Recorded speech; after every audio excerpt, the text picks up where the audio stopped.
everybody, I'm Kimberly Turner from cookingwithkimberly.com, and today we're going to show you a beautiful and delicious recipe for blueberry freezer jam. Now, freezer jam is our favorite kinds of jams to make. We don't really do cooked jam or, the ones you process, simply because we prefer the flavor of these better. When you do it like this with the freezer jam, you're just mashing up the raw fruit, and then you're going to just put it into the jars shortly after that. You don't have to cook it, you don't have to process it in a canner, but it does go into your freezer. But it maintains that fantastic, fresh, ripe taste, right, Mom? Yeah. Beautiful. Flavor.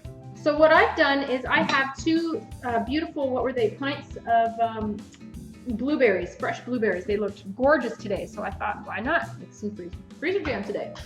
So what I've done is I've washed them under cold water, and I'm going to put them in a large bowl to mash so that I can have an idea of how much I have. I'm trying to get 3 cups of crushed berries, and we're gonna just guesstimate. I'm gonna retain, I don't know, a nice handful of berries behind that I'm not gonna mash up, because I like to have those nice full berries, maybe a couple in each jar. I love getting the one big berry in the jar, Mom. Makes me happy. Me too. So using a large bowl like this really helps you as well, because you can sort through them a little better, make sure there's no stems, and you can make sure there's no berries that look suspect, right? And if you do find them, just pick them out and get rid of them. Oops, this is real time. I've gone through them once, but I just want to go through them again. There's nothing worse than a rotten berry in your jar. Okay, so I'm gonna mash these guys up. I like having chunks, but you don't have to mash them completely, right? So you mash them halfway, mash them all the way, whatever you want. I like to get just a little bit of chunkiness left. You gotta put your back into doing these berries. Okay, that looks good. I like it a little bit chunky still. You're gonna have the chunk from the beautiful skins. I love that. All right, so we just have a nice clumpy mash here, just like that. See that? That's it. You kind of got to put your back into mashing these more than you would even imagine. You got to twist it at the bottom, or you really have to push. But it's all good. All right, so let's see how much we have here. Let's hope we get 3 cups. Well, it's always a guesstimate when you're purchasing fruit. You don't know how much that's going to mash into. So we have about 2 cups. I'm adding a 1/4 cup of water to that, just to beef it up a little bit. And we're going to slightly adjust our recipe from the beginning. So it's 2 pints of berries, but we got just over 2 cups of mash, okay? Back into my bowl. Okay, so I'm going to add 1 tablespoon of lemon juice. Make sure you're using the kind that you purchase, not fresh. When you're making jams, it just doesn't work. Just don't do it. Just trust me. Use this stuff, okay? Okay, so now I'm measuring 5 1/4 cups of sugar. It may seem like a lot of sugar, but this is actually how you are preserving your jam. Into the bowl. So you're going to stir this thoroughly and make sure everything's evenly incorporated. Boy, is it ever pretty? Yeah. Make sure it's nice and smooth. All the sugar is starting to get dissolved.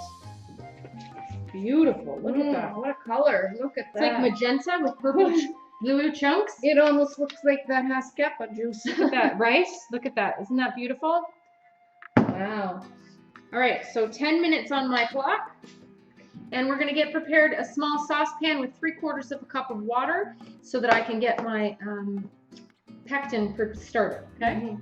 Now, Mom has got these jars and the lids and the rims already started to sterilize, and we're ready to go. Now, you can use any kind of jar you want. You can use little mason jars, or you can use old pickle jars or olive jars, whatever, because for the freezer jam, it's just going in the freezer, so it doesn't really matter if it's sealing, right? Yeah. So use whatever jars you have. Yes, so don't use that as an excuse for not being able to make jam because right. you don't have the proper jars, because you can, if you're doing freezer jam, you can put these kind of lids on it, and that's perfectly fine. Any kind of lids from your condiments and stuff.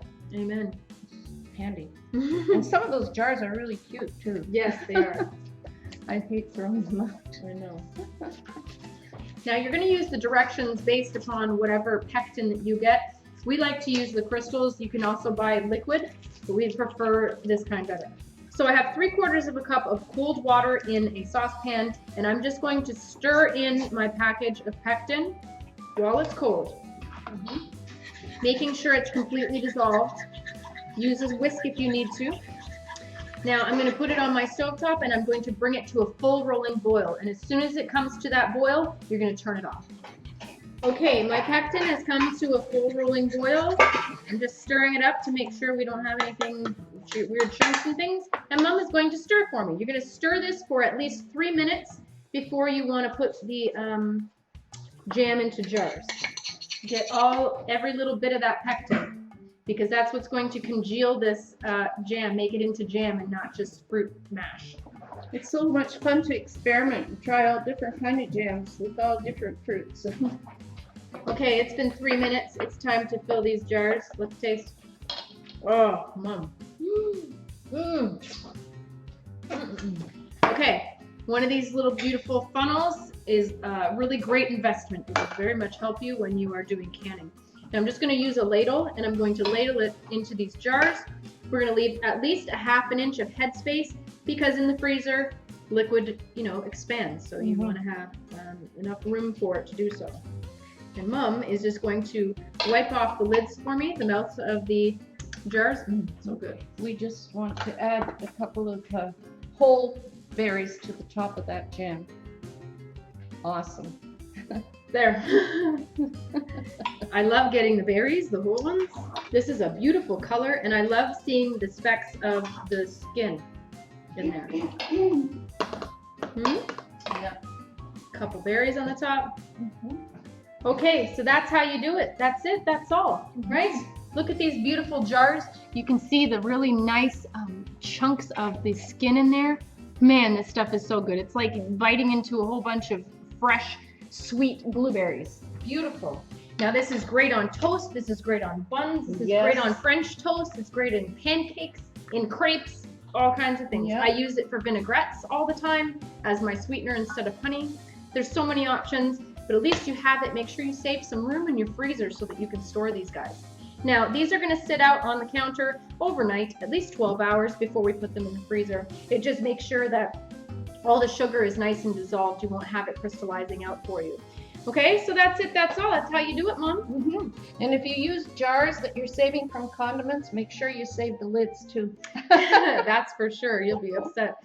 So there you go. That's how you make blueberry freezer jam. Easy peasy. Yep. Good job, Mom. Thanks for coming out. Yeah, you're welcome. Check out Mom's website at inkreturnertoday.com. Follow me on Twitter at Cooking with Kim, E with a capital E. Like the fan page at facebook.com/cookingwithkimberly. My shows are on ifood.tv/cookingwithkimberly and youtube.com/cookingwithkimberly. And my site is cookingwithkimberly.com. That's it. That's all. Be a champion in your kitchen and eat deliciously. Bye. Bye-bye.